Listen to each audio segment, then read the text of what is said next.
The Tale of Three Trees. Once upon a mountain time, three little trees stood and dreamed of what they wanted to become when they grew up.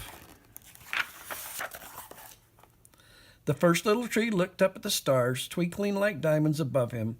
I want to hold treasure, he said. I want to be covered with gold and filled with precious stones. I will be the most beautiful treasure chest in the world. The second little tree looked out at the small stream trickling by on its way to the ocean.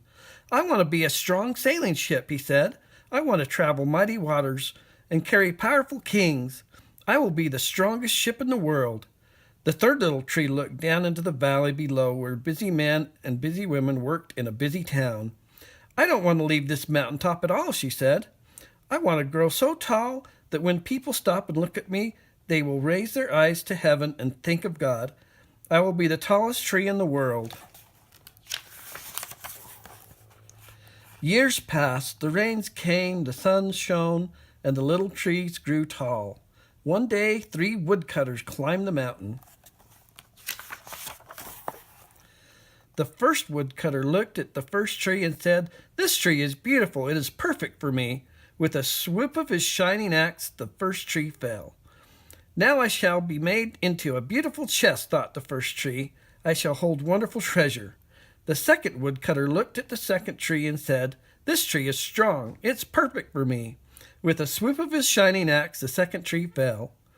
Now I shall sail mighty waters, thought the second tree. I shall be a strong ship fit for kings. The third tree felt her heart sink when the last woodcutter looked her way. She stood straight and tall and pointed bravely to heaven, but the woodcutter never even looked up. "Any kind of tree will do for me," he muttered. With a swoop of his shining axe, the third tree fell. The first tree rejoiced when the woodcutter brought him into a carpenter's shop, but the busy carpenter was not thinking about treasure chests. Instead, his work-worn hands fashioned the tree into a feed box for animals. The once beautiful tree was not covered with gold or filled with treasure. He was coated with sawdust and filled with hay for hungry farm animals.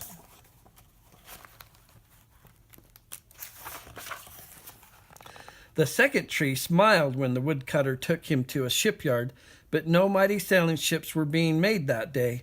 Instead, the once strong tree was hammered and sawed into a simple fishing boat.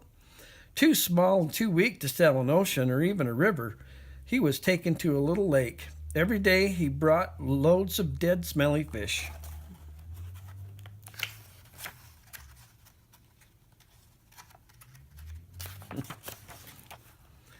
The third tree was confused when the woodcutter cut into her strong beams and left her in a lumberyard. What happened? The once tall tree wondered.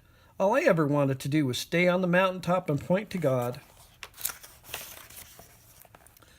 Many, many days and nights passed. The three trees nearly forgot their dreams.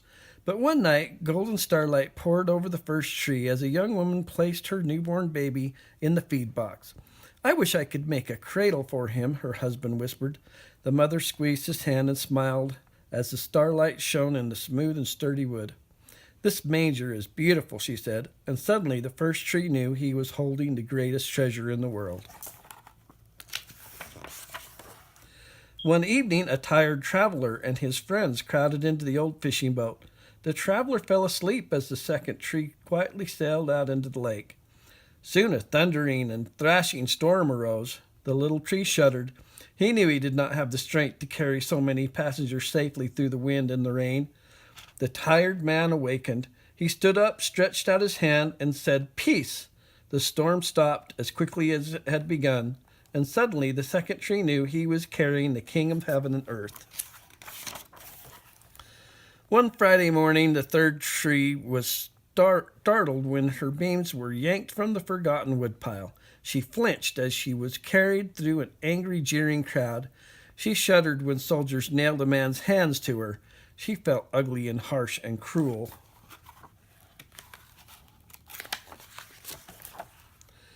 But on Sunday morning, when the sun rose and the earth trembled with joy beneath her, the third tree knew that God's love had changed everything. It had made the first tree beautiful. It had made the second tree strong. And every time people thought of the third tree, they would think of God. That was better than being the tallest tree in the world. The end.